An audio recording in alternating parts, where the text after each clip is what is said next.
Hi, my name is Detch Singh, and this is Uncommon. Uncommon is a production focused on the why of business, media, and marketing. It's made by my team at Neural, a digital agency for challenger brands and talent. To learn more, just visit neural.com. That's NEURALLE.com.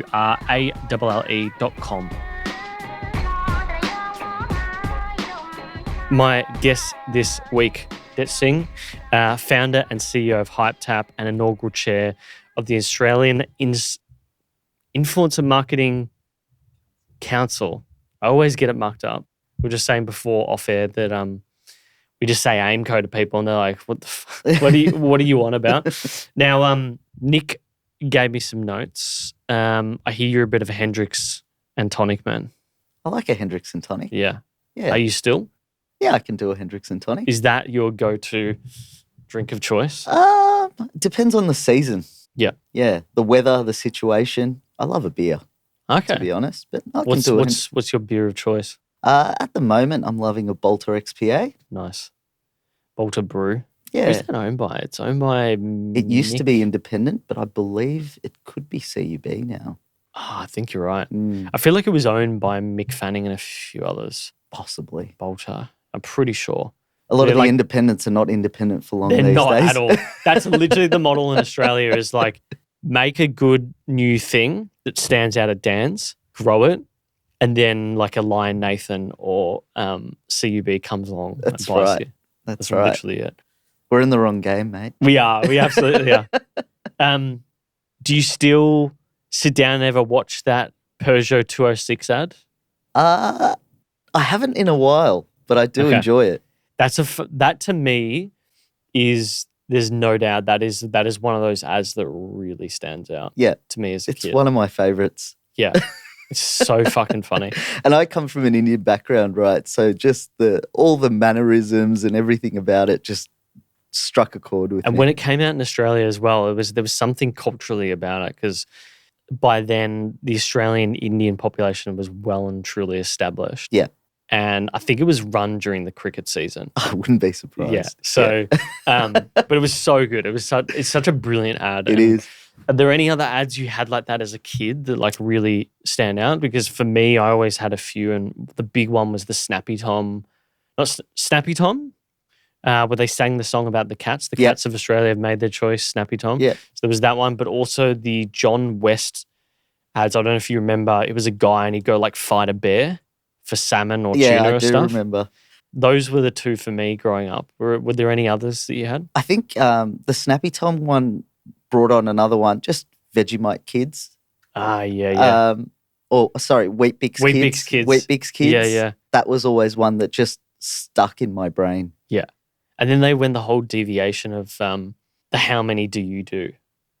Like they went from Weet Bix Kids yes, to like yes, and then you had Brett Lee Cahill, doing them. And, yeah, Brett Lee. Yeah. Just like lean on. That was a bit of a lazy campaign to me. It's just like lean on a superstar to tell kids to eat this shit. That's so funny. What's your earliest memory ever?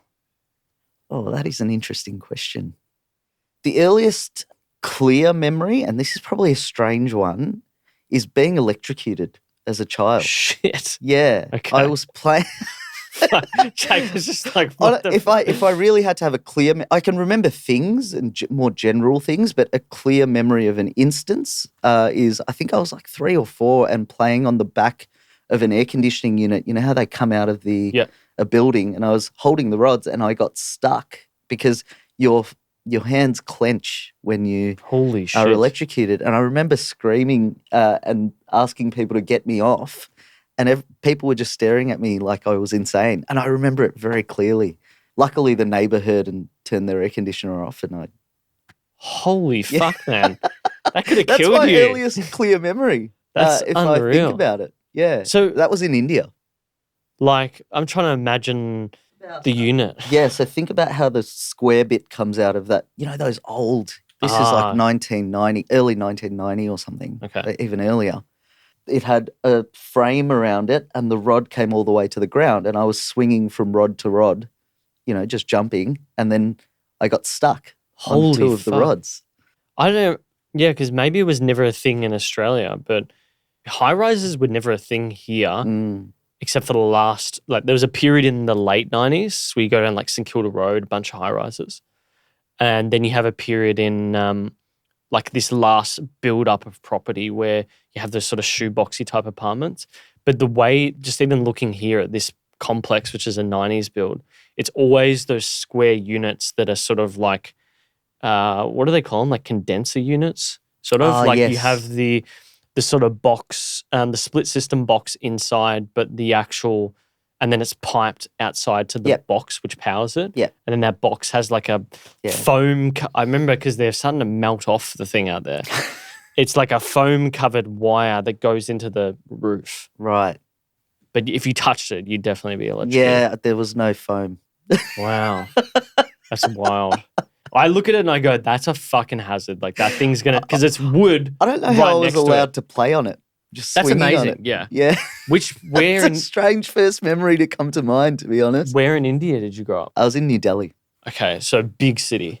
Yeah, but it's quite distributed. There was no CBD at the time. Yeah.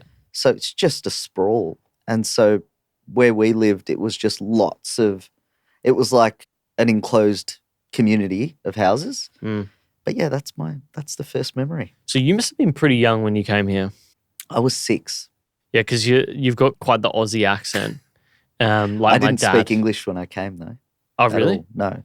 Yeah, because my dad's sort of like that. Like he looks really really Cypriot. I don't know if you know Cyprus. It's Yep. like I've got You're in the Greek Middle Cypriot East. friends. Yeah. Yep. But the moment he opens his mouth, he's like as Aussie as meat pie. Do you know what I mean? Yeah. And that goes to, coming here at a young age. So Yeah. yeah, it's Definitely. It's one of those interesting things. Did you guys come originally to Melbourne or? Yeah. Dad was an academic, so he's in computer science, Okay. and he got a job here, and we came with him. And growing up, were there any like principal lessons that you had that sort of stand out to you now in life?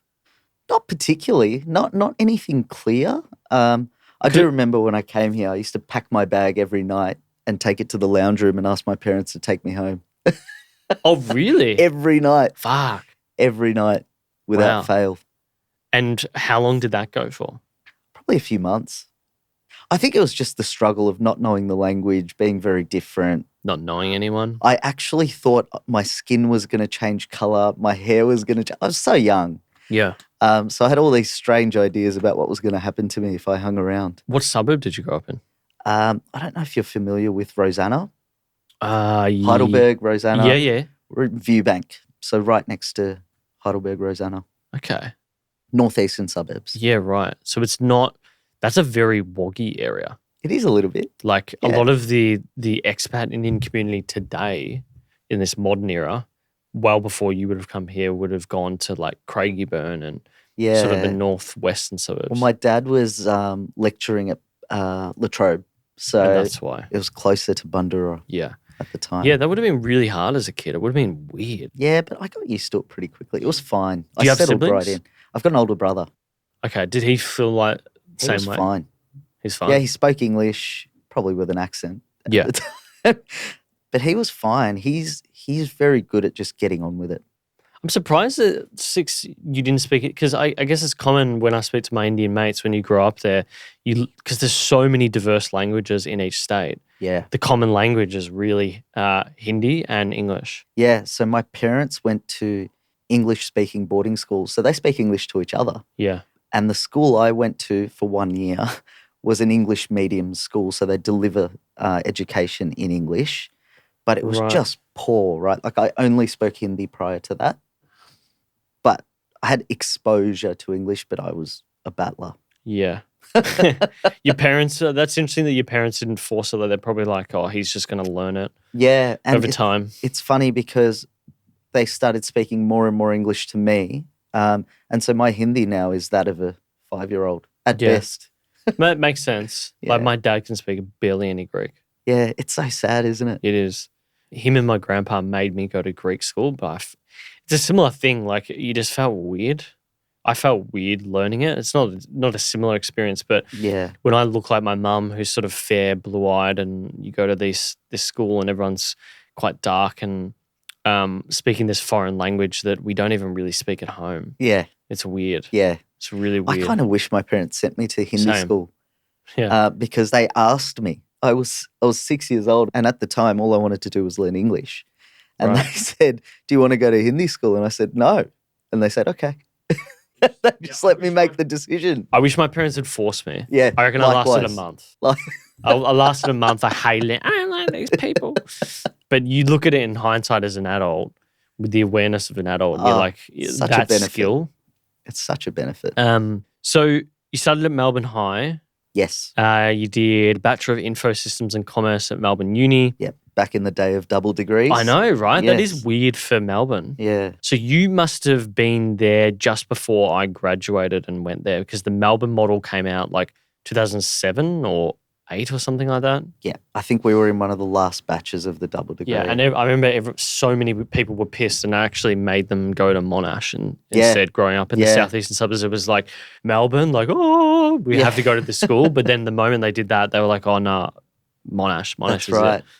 So straight out the gate, your focus is really what we spoke about before, strategy, IB, so Deloitte Consulting. Yeah, I interned at Deloitte Strategy and Operations. Yeah. We've got City. In M&A. Yeah, at M&A. That would have been interesting. And then there's this segue period where we were talking before about going into MAP, right? At Melbourne Uni. Yeah, Melbourne Accelerator Program. So We'd already been alive for a little while before we went through the accelerator. Hypetap had been alive for a little while before we went through that. Yeah, because this is like, we're looking Feb 2011, you do your internship, you said, at Deloitte. Yep. And then I started at City. Yeah. Right after. End of 2013, I resigned at City. Yeah, I think it says here December 2011. And then you've got MAP.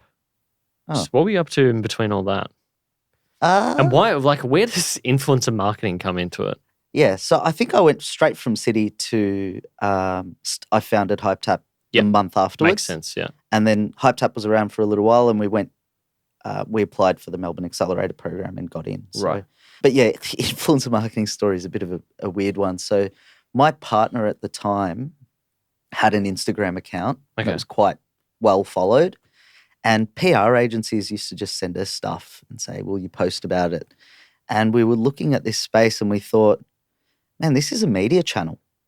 They've got a following, which means they've got subscribers. This is a media channel in its own right. And right now it's what you would call earned media, send them a gift and hope they write about it. But it's going to be a paid channel. And that was our bet, that people are going to be paid for this stuff. But the thing was, I found that she wasn't posting about half the stuff she was getting sent. And I was like, so you need, like, the initial thesis was you need a marketplace where these people can interact and this stuff doesn't go to waste. You can say, yeah, I'd be interested in that and I'd post about that. So we started as a self-service platform. So think like Tribe, but years before Tribe. And so we started out that way, but we realized that this is way more complex than a simple pay-for-post situation, right? You need to understand audiences, you need to understand strategy, data, creative.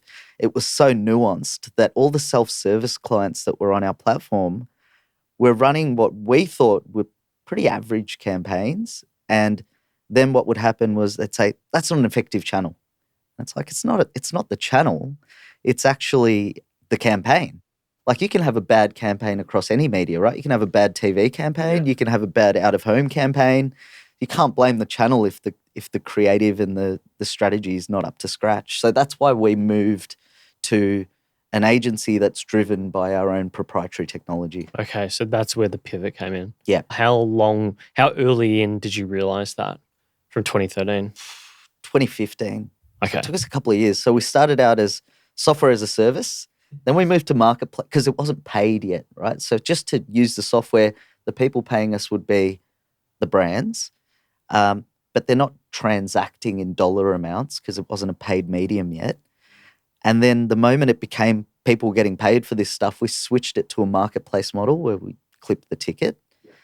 And then we switched, and we had a lot of like media agencies in particular. They were like, look, your platform's fine, but we don't really want to use it. We'd rather brief you like a media supplier.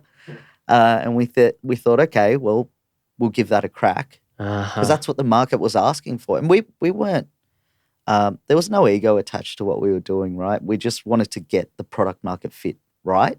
And we thought, all right, this is the right way. Because the other thing we found as well was you had this same network of influencers and all of these different, Joe's Milk Bar could list a campaign on there.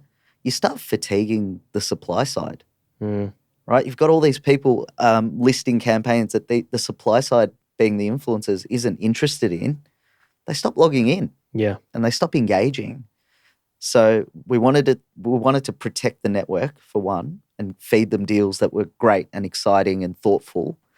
And then we wanted our clients to want to use us rather than use it and say, oh, this channel's not that great. So on the supply side now, I mean, all this is easy to look at in hindsight. It sort of seems like you guys curate a certain group of people, and a similar thing is done on the demand side. Like clients would have to meet certain hurdles to have a brief picked up by you. Yeah. So on the supply side, being influencers, it's invitation only. Okay. So we've got about 10,000 creators that we work with. That's quite small considering all the platforms in, globally that profess to have millions of influencers on there. But we also work with every major talent manager in the country. So we're agnostic when it comes to tier. We just care about the right influencers, objective driven, who's going to work, what's the budget. And then on the client side, it's usually the bigger end of town, like sophisticated advertisers preferably. Yeah. So do you guys see yourselves like sort of like a QMS then? Nah, it's a tough one because for a while we did see ourselves as like a media owner, like a QMS, but we're like a media broker.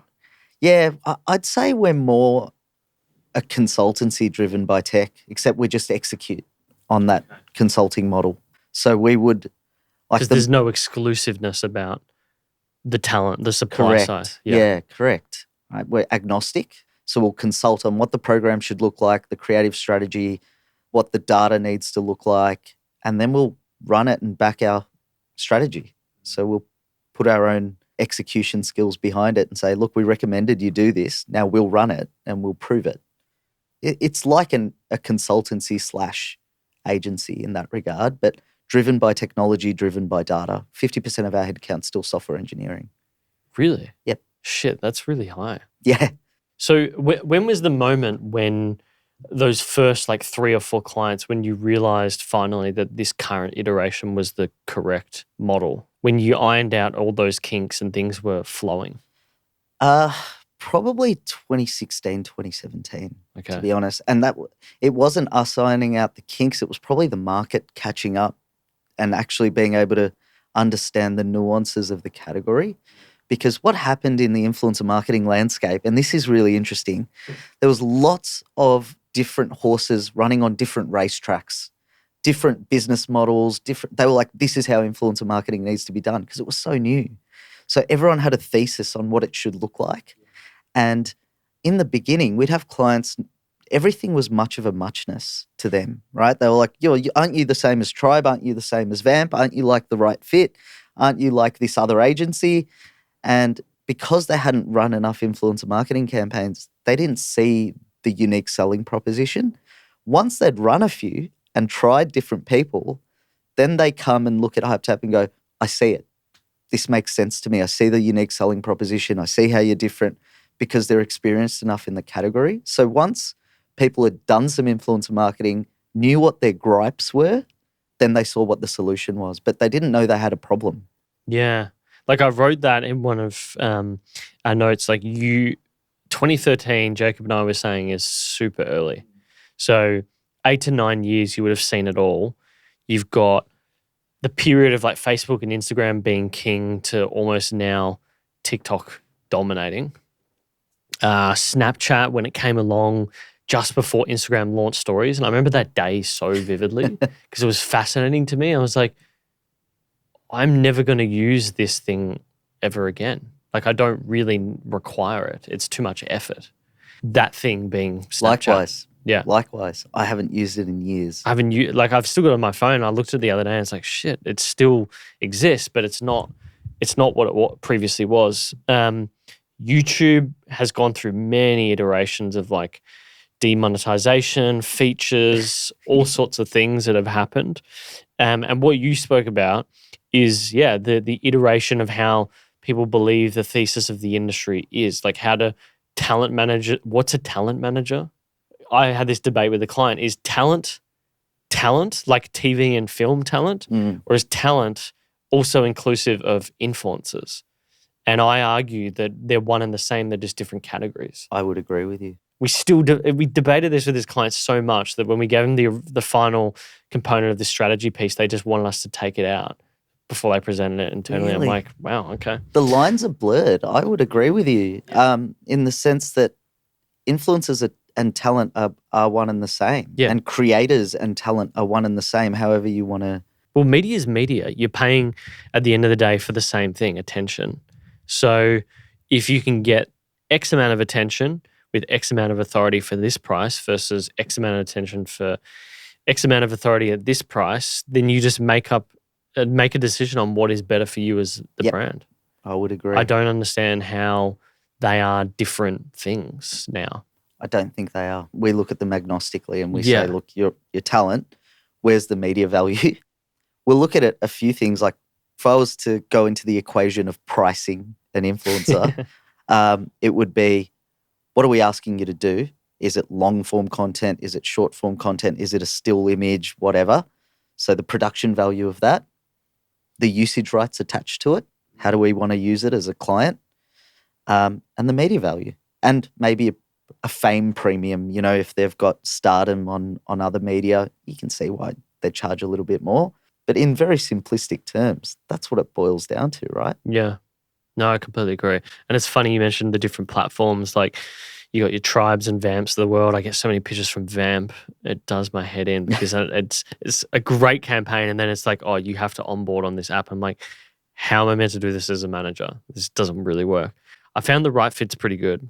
But it's a tricky one as to what, the right thesis and application is in the industry. It is, because there's so many stakeholders. Yeah. Talent, management, platforms, clients, agencies, platforms.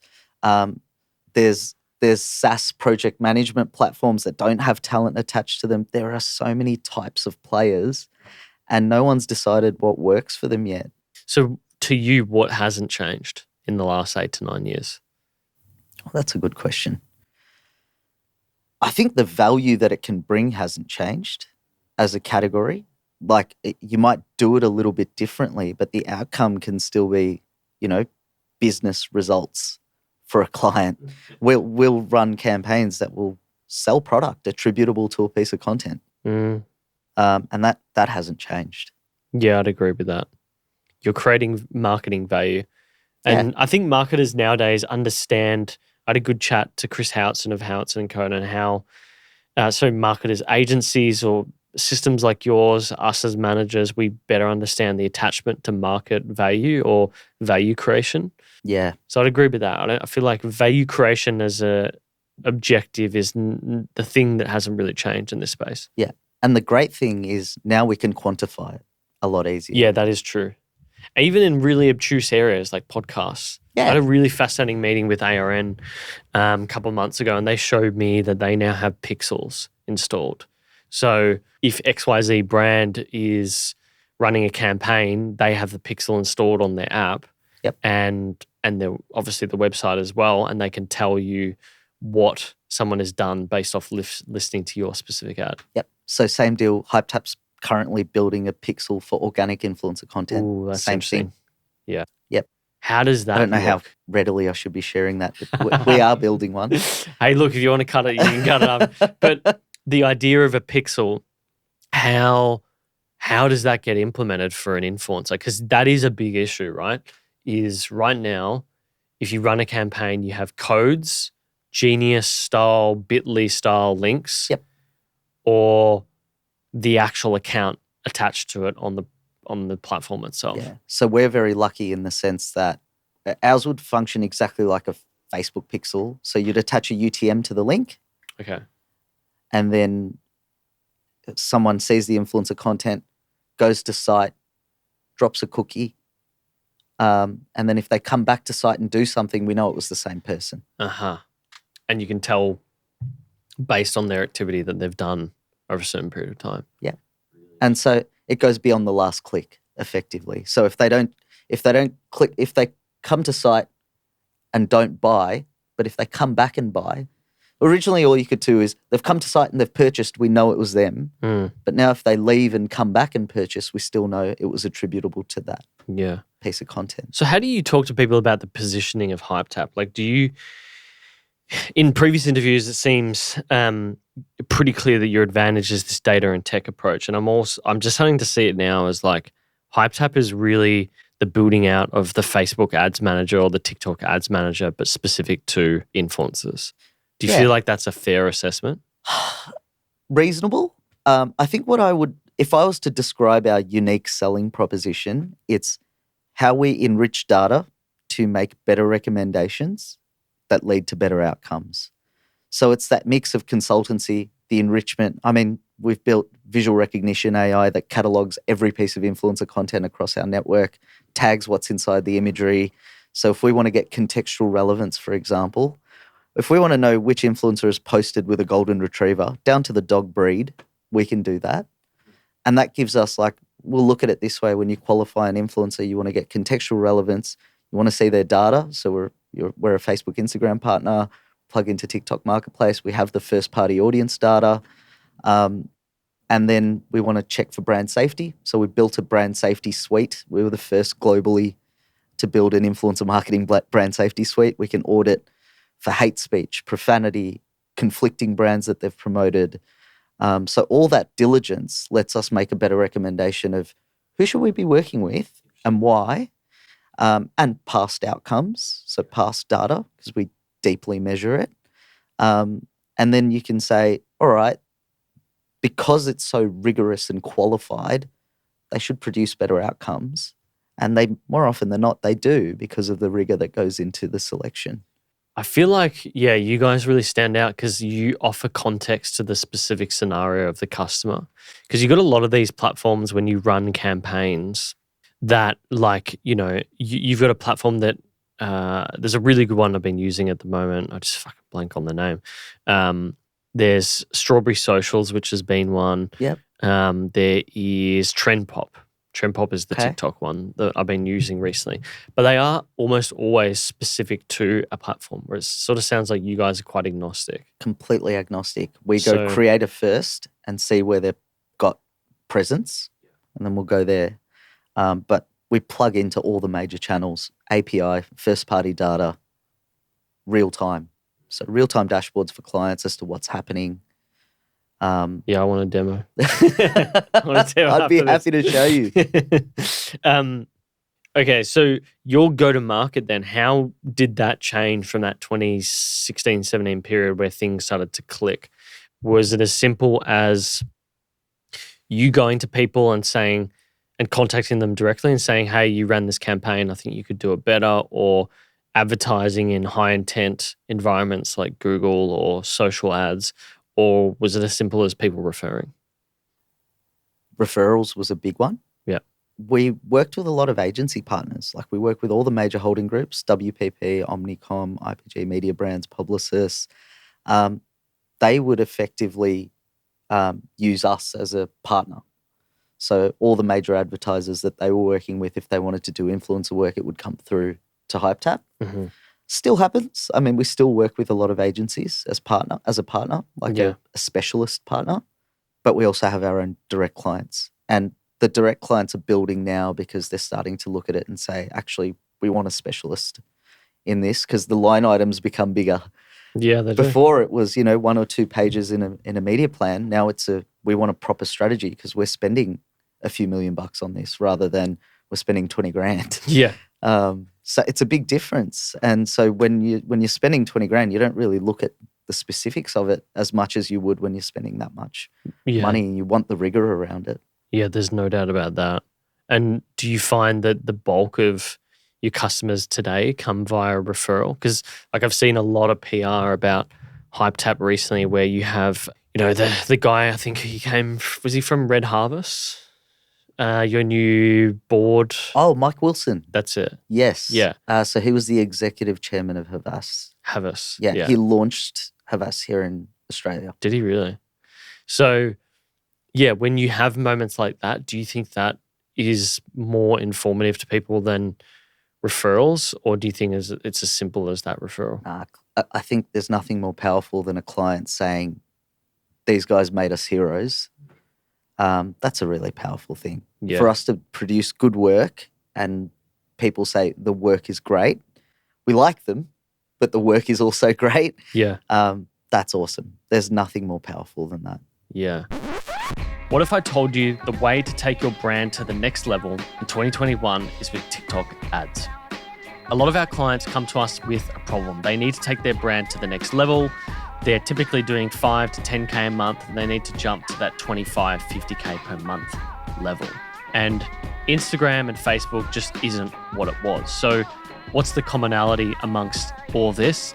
It is primarily opportunity in a saturated market. And we think that TikTok ads today is the answer.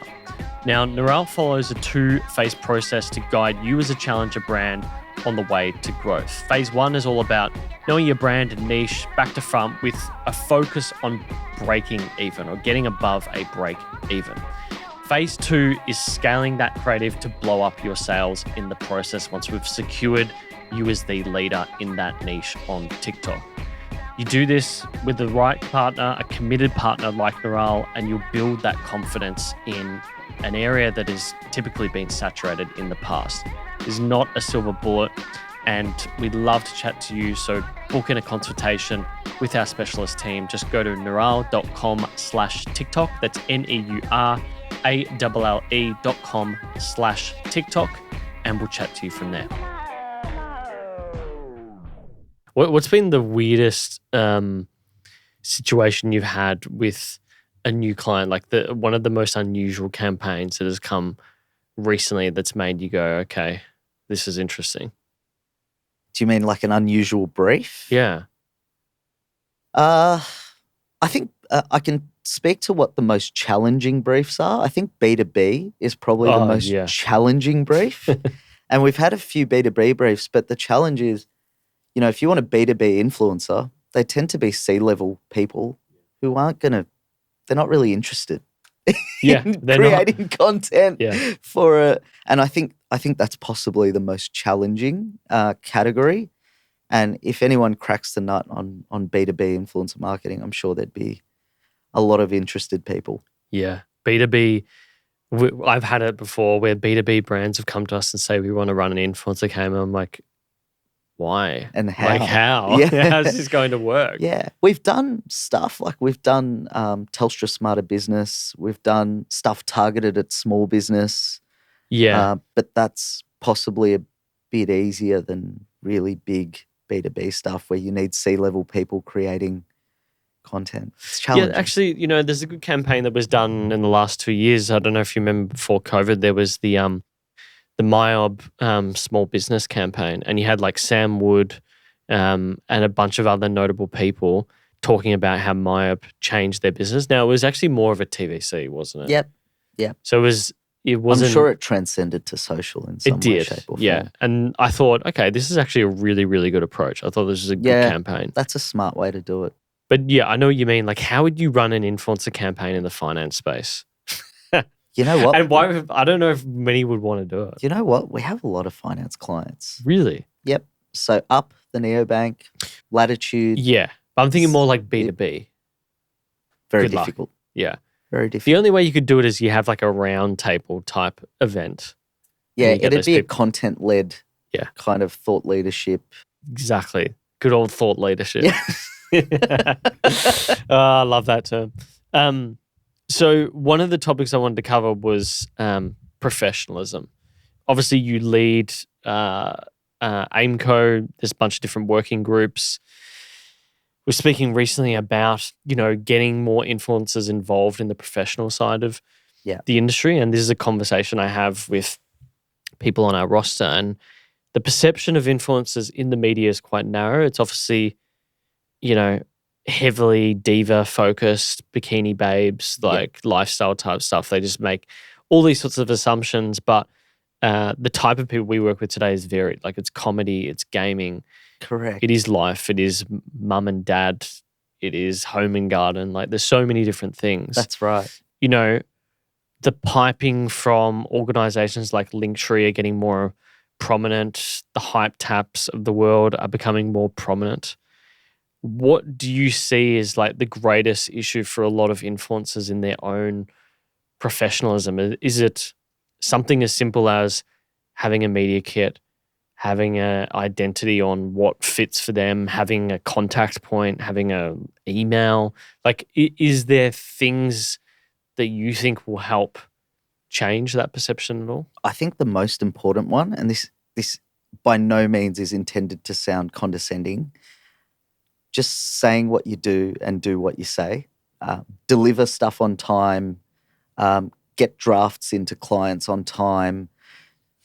All that kind of stuff will make a big difference. I know on our platform, we log that stuff. Really? Was late on this, did not deliver here.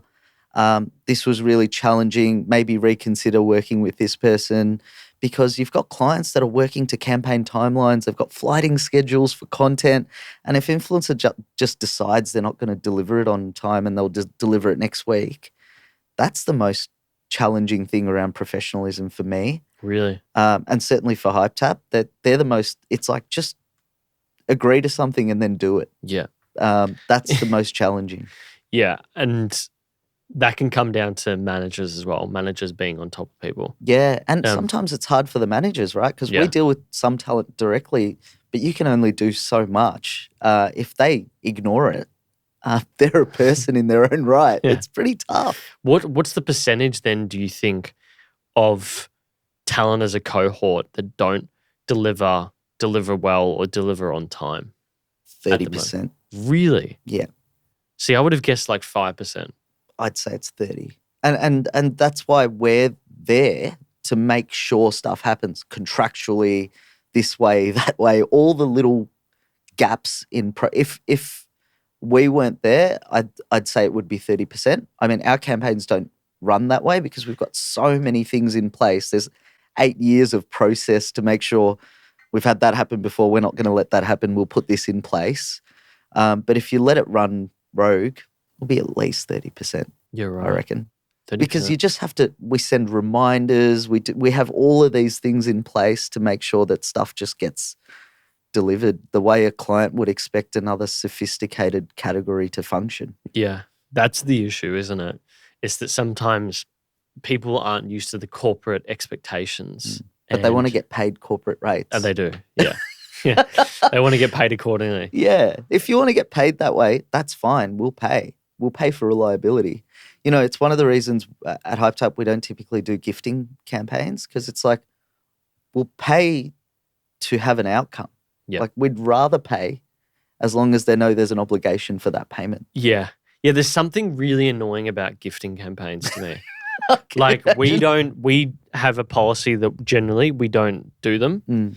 The only time we do them is if it's a house name brand that the person really, really likes. But even then, largely we don't do gifting campaigns. We don't really do them simply for the reason of like reliability. We want a quid pro quo. Yeah. It's like we'll pay you once you create what we've contracted you to create. And actually that AiMCO rule has actually really helped us, because now I can just say, well, we're a member of AiMCO and, you know, with gifting, it's now considered an ad, so it's not really worth our time. Sorry. Yeah. And, you know, it just gives us a nice excuse to have, essentially. It is. It's really, really handy. And people are like, oh, I didn't realize. True. Yeah. I mean, it is like disclosure is essential. It's still, even contra, it's payment. Yeah, it is. Yeah. And that makes sense in some cases. Like some products are expensive. Sometimes when they gift you a product, like a sort of Theragun type thing, like sure. I mean, we've done fridges worth $8,000 before. Jesus. On top of payment. Wow. Yeah, I mean, we had a survey tool on our platform where we had to check whether the the fridge would fit through their doorway before we put them Because it was forward. that big. What can you say the brand name? What type of fridge it was? It was an LG fridge. Oh wow. Mm. How big is this fridge? It was a double door. Oh wow. Okay. Yeah.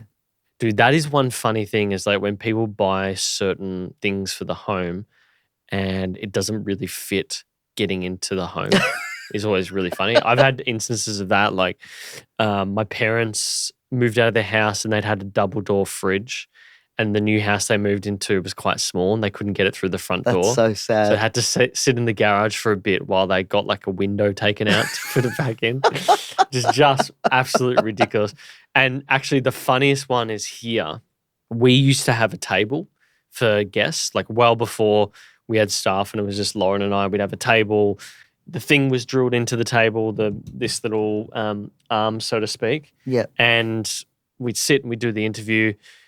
And I decided I wanted to change the table to a nice like wooden walnut mahogany type thing. And the first table we bought was so big and so long that it couldn't, you know, the little doorway that you just came up in didn't fit. No. You imagine the table and you're pushing it through that little last bit to get it around. You literally could not fit. It was That like would have half been a meter. devastating. Yeah, and so it sat in that fire, the fire stairwell for a day or two while we got removalists to take it back down and take it back. That It's is rough. just ridiculous.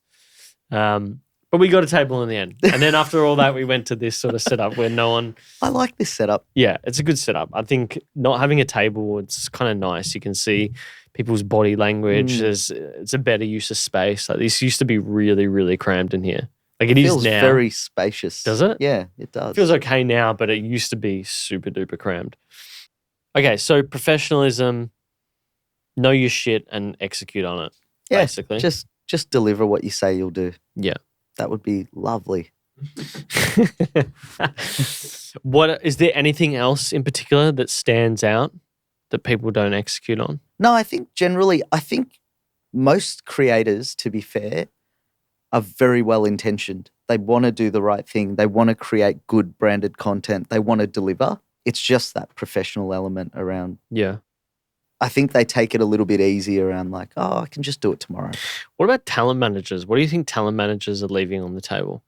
Because I feel that like the hardest part of a talent manager is price discovery. Yeah. Because you have an idea in your head around what the person's worth.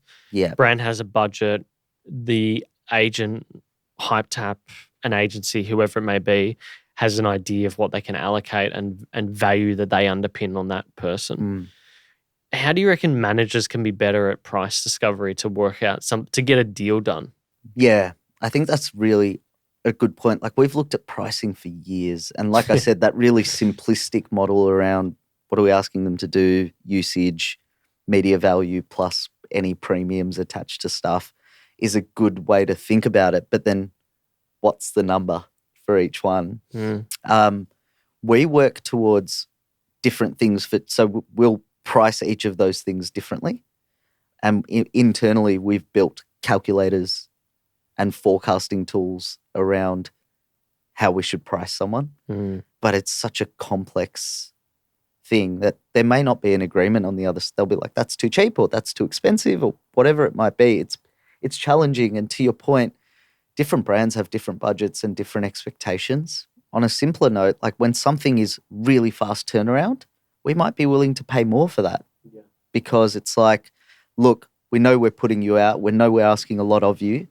But if you can turn this around by this date and then there's this sale happening and if you can post on Friday, we'll pay more for that. We'll be more willing to do that because we're looking for a faster, more effective outcome. Because I've always thought like having come from the finance space and you look at exchanges, like they really know how to get price discovery down to a T. Yeah. Because you have buyers and you have sellers and you got the price that they want.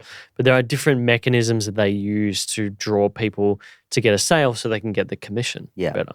And one of those I find is like an auction window. I don't know if they actually, on the ASX or crypto exchanges, they call it like a Dutch auction. Dutch auction is actually where you don't know the price, right? Yeah, so you don't know what the other bidders are. It's an open auction. So the strike price for a deal is stated on the platform for a window of 30 minutes. Right. And people can agree to that price. and the algorithm works out what's the best price based on what the bids and the ask Yeah. are asking for. Yeah, the smallest spread. Yeah, what's the smallest amount between the two groups that would make them say yes to it? Or like Yeah. if there's 200 people bidding and there's all these different prices, what will make 100 people say yes on either side? I mean, we've got an ethos at Hypetap that the creators are just as important as our clients. So we've got a massive ethos around paying fairly. It's important because, like, for us, this is the lifeblood of our industry, right? Creators are the lifeblood. So we want to make sure we're paying fairly on behalf of clients, because I don't think any client wants to stiff someone. They just want to get the right value equation. So, but there are people out there that just want to get the cheapest, most cost-effective outcome, but that's not a long-term view. If you keep stiffing people and they're busy, I mean, right now, coming up to Christmas, talent are busy. You know, we've got talent turning around going, I've got no more room in my posting schedule until January. So you've got to pay fairly if you want to be known as a fair payer. That's what we like to be. Pay well, pay on time. You've got to pay fairly. The paying on time thing's always a funny one. You got so many brands with different payment terms that is a lot harder when you're dealing with an individual, because most media agencies and most creative agencies, they're used to 90-day terms with clients, right? Yeah. We pay on the 15th of every month. Really? We queue all the payments, we release them, they go out. They're It doesn't done. matter if the client hasn't paid us. We'll pay. Interesting. What have you seen as the best systems for talent managers that exist in the market? Because that's a tricky thing as well. It's like you try and find systems that help talent managers scale and respond better. Like we have all sorts of things like calculators to calculate a price, Aquila link for a media kit, but all of this is still pretty rudimentary in comparison to what could be created. Have you seen anything that exists in the market that you rate? I know the guys at Q83 have made something for talent managers around like real-time data for talent managers to be able to share that with people. So I think it's called Kitly. Kitly, They're at Q83 are an AiMCO member as well. Are they? So I know they've got like a real-time media kit that you can kind of use as a talent manager. Nice. Who else is there? There's not many, is there? No. I mean, the good thing for a talent manager with Hypetap is like, we'll do that for you. We'll put the talent forward in their best light and really sell them in, as long as we can do a commercial deal. Like if the deal looks good, we'll do the selling and the data and all of that kind of stuff. Yeah, because like it's a real tricky thing in that if you look at old school talent, particularly always being in media, like TV and film, there was no real need for media kits because it's sort of like obvious. It's like, okay, this is Tom Cruise. Yeah. This is this person. Like people know them. Yeah. And in ads and commercials, it's like, okay, this is the person's day rate. This is their card. If you want to use it for ads and paid media, you've got to pay them double bubble. And that's it. It's as simple as that. But with this influencer thing, it's hard because they're a combo of the two. Oh, yeah. And audience data, what does that look like? What's their Oz audience look like? Does it match the demo we're trying to hit? Where are they? All of those things. Yeah, like where in Australia are they? All that stuff gets real complex. We'll be looking at all of that when we price. Yeah. Yeah. And that's why it's so variable. You know, people go, oh, what should be the rate? It's like, it depends on what the brief is. Yeah. Yeah, it's a really tricky thing. It's very tricky. What does the future look like for you? I mean, we're talking about, so it was Mike Wilson. Yep. He joined the board probably during the last, was it during the last? Couple of months ago. Yeah, a couple of months ago. And we had Andrew Baxter join as well. That's right. So you're speaking regularly at Mumbrella events, chair at AiMCO. You know, you're clearly in this expansion phase. Yeah. We were talking before about staffing and what that looks like over the next year now that we're opened up, so to speak. Yeah. What do you daydream about the next 3 years looks like? Absolutely. I daydream about it. Yeah. We talk about it a lot. I mean, we just had a strategy session as a board about, you know, Horizon 1, Horizon 2, Horizon 3 and what they look like for our business. Interesting. And in the short term, it's really about building an ecosystem that's underpinned by influencer marketing, but it encompasses data, creative, strategy, and what we do now in terms of influencer, but an ecosystem that really drives measurable, accountable outcomes. So there's a lot happening in product, in customer data that we're working on. We're hiring a data scientist at the moment, if anyone knows someone. There'll be a few listening. It's a tough hiring expensive. environment at the moment. Yeah, bloody expensive. Not only are engineers already expensive in Australia, but data scientists are on another level. Yeah. There's no doubt about that. And you adding COVID to the mix makes it really hard. Yeah, it's a challenging hiring environment. Yeah. I think everyone's agreed on that. But yeah, that's probably the next phase, is really to build out that ecosystem in our business. Like right now, we run influencer programs. We could do it with our eyes closed because we just do it all the time. We've got a lot of rigor behind it. But adding that extra layer to be that extra notch above everyone else, that's the challenge in the next couple of years. And these horizons you talk about for you personally, do you imagine this becoming a business with multiple offices globally? Do you see it as something that could potentially list one day? Do you have any personal objectives? I certainly see it being global. Mhm. I mean, we've done trips overseas to meet. I think I've met about 130 other influencer marketing businesses globally, whether virtually or. Wow. And we still think we're best in breed, and we haven't raised much money. We're quiet, but in terms of what we are able to deliver relative to others in the world, we feel very confident about that. So yes, definitely have regional, if not global, aspirations.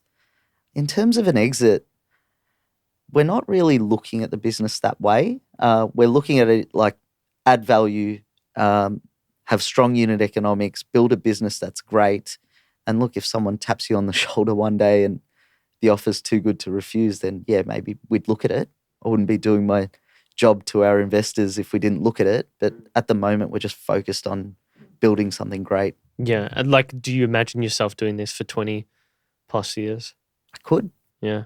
I'd wake up in the morning pretty happy. I think if you have a consistent level of days where you wake up unhappy, that's when you got to really reconsider. Yeah, what you're doing. Yeah. And I spend a lot of time at the office, Mm. but at the same time, I don't mind. Yeah, that's the part of running I'm a not business. whinging. It's also Yeah. addictive Yeah. when you're into it. When you're really into it, it gets very addictive. Yeah, and dangerous. Very dangerous.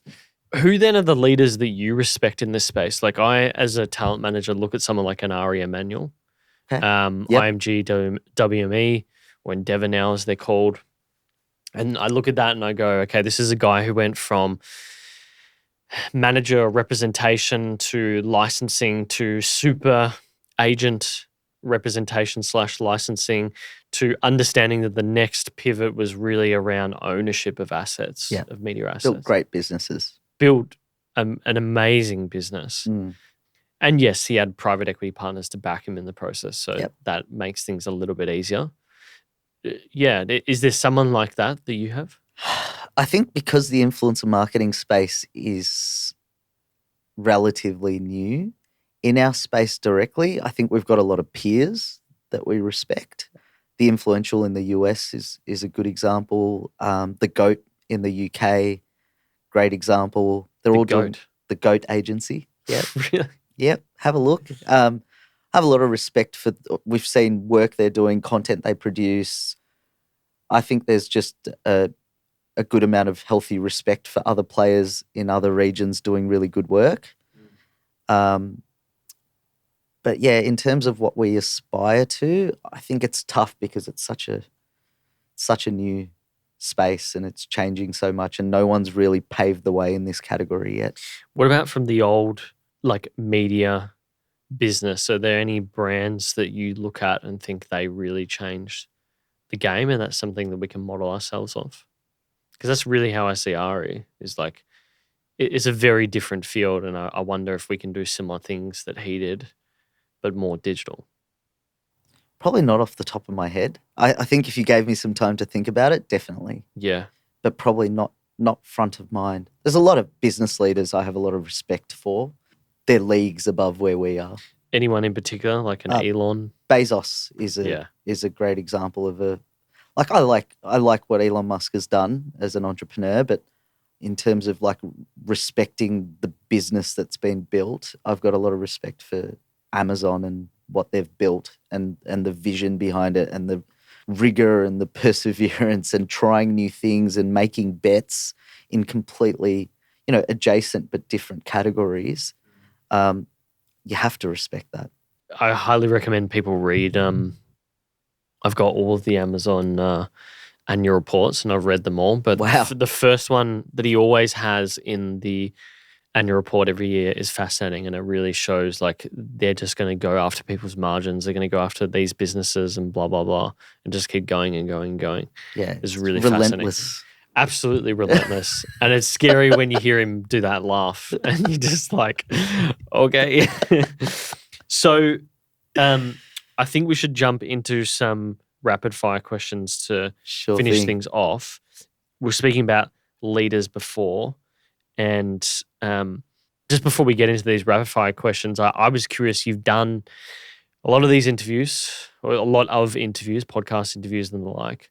What's something you wish you could talk about in these interviews that you don't get asked? Could be anything. Like I had a guy in a few months ago or before COVID, and he's a photographer and he loves talking about personal finance. That's fascinating. Yeah. For 30 minutes, we spoke about personal finance in his episode. That's amazing. Yeah. Nothing off the I think in terms of what I feel most comfortable talking about are the things we've spoken about, right? Influencer marketing, Hypetap, business, entrepreneurship. Yeah. They're fun things for me to talk about. I could talk about them for days. Yeah. Less about myself, Okay. if possible. But look, always happy to say one or two things about myself. So you don't as have well. any like weird hobbies? Like I'm really into bonsai. I respect that. I've always been fascinated by bonsai and want to buy some. But I don't know if I'll make the time. I just worry It's a they'll bit of die. work. Yeah, it's a bit of work. Although it's honestly, it's hard to kill them if you water them every day. Yeah. I do enjoy, this is going to sound like I'm genuinely getting old. I do enjoy gardening. Okay. Yeah. Nothing wrong with that. Yeah. What type of gardening are we talking? Just simple, keeping things neat and clean. Yeah. Yeah. I do it for my folks as well Do the you? moment. Yeah. They're getting old. So Yeah, there's something really nice about gardening. I don't know what it is. I think it's getting your hands in the dirt. yeah. And just making things neat and, that's a bit unruly. Clean Yeah, that up. clean Do it the up. edges. No, I agree with that. That's maybe the thing that As I've got sad with, as that sounds. with bonsai is like maybe it's keeping like yesterday I had to refill up the water tank because we don't actually have a water source on the balcony. I had to clean up everything, and there's just something nice about like clean stuff being like Yep. perfect. I don't know. Yep. It just feels great. Yep. All right, these rapid fire questions. What seems obvious to you but not to others? I think it's something that has become obvious to me over time is that the long play always wins over the short game. And, we live in a world that is very short-termist, and it's becoming increasingly so. Even the content that we view is very compact, Yeah. right? But I find that anyone that's making taking a long-term view on something will always do better than those that are taking the quick win or the short-term view. And I think that's always served me well. Yeah, I agree with that. There's no doubt. For years, starting this business, doing other things, and people would ask me, like, what are you doing with this? Like, how do you make money from it? And we finally worked it out, and shit takes time. Yeah, and it always takes longer than you expect. You guys started out 2013. It wasn't, 2016, 17? Till you really start. Sounds about right. 3-4 years. People say, like, the average business lasts 2 years. But for the average business to really hit its straps, I reckon is like 4 years. And I took no salary for the first 3. Did you really? $0. So how'd you get paid? You do like drawings or something? Savings. Really? That's it. For 3 years? Yeah. Not guess- a dollar. I guess that's where the investment banking comes in. Why did you do investment banking? Oh, to seed my lifestyle while running Hypetap. He knew from the beginning. I even moved in with my folks for a little while. Yeah, I was, right. just desperate, Yeah. to make it work. How old were you when you moved in with them? Oh, it would have been 2015-ish. So 6 years ago, I would have been 29. Okay, It was wow. hard going back. It would be very hard. Are your parents intense as They're they've gotten lovely. older? They're lovely. just never in my grill, just happy to help and happy to be around, happy to have me around, but Yeah. amazing. I actually quite enjoyed it, if I'm going to be honest. Yeah. I didn't expect to, but I did. The cooking and the cleaning is always nice. Amazing. I couldn't do it though. My old man's just way too intense. He's just really, really intense. And like my sister had to move back home temporarily because she had a stalker Oh, where she was living. kidding. Yeah, it was just a guy who lived around the corner who that something wasn't right there. And he would like stalk her, and she obviously lived with other people, so she was safe. But yeah, she had to move back home, and she's like, oh my God, it's like almost worse.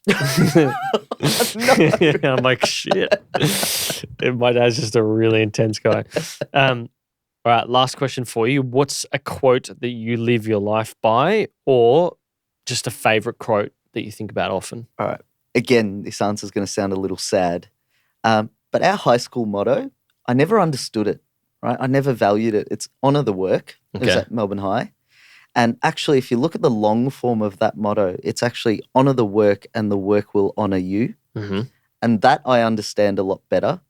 And when I bring it back to everything we do, it's always about the work. If you do good work, it pays. Like it gives you dividends, it gives you reward.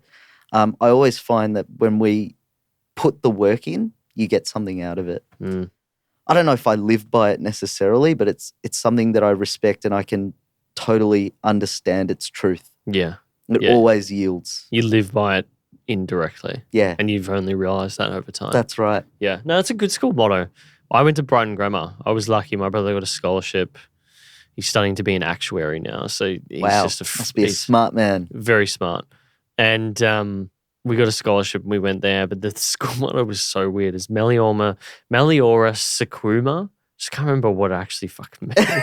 The Latin ones will The will Latin do ones that. always bug you, Yeah. man. Out of interest, at Melbourne High, did you have to do compulsory sport? I remember playing rugby union against Melbourne. Yeah, I played cricket. Cricket, and what was your winter sport?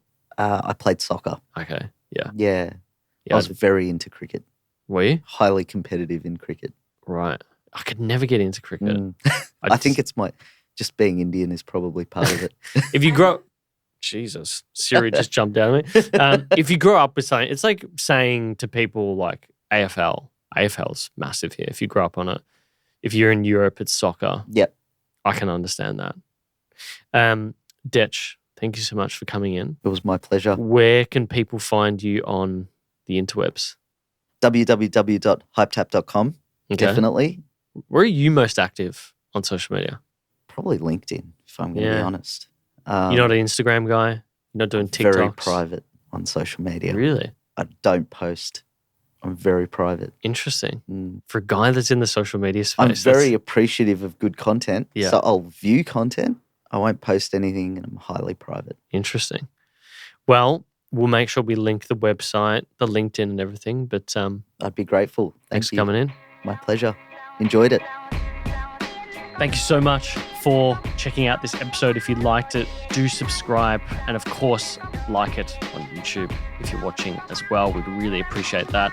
For audio, if you've not already listening on your podcast app, you can search for it on any good app, including Spotify, Podcasts, Apple Podcasts, Google Podcasts, etc. For video, if you're not watching, you can search Uncommon Podcast on YouTube. It's the first one that appears every single time.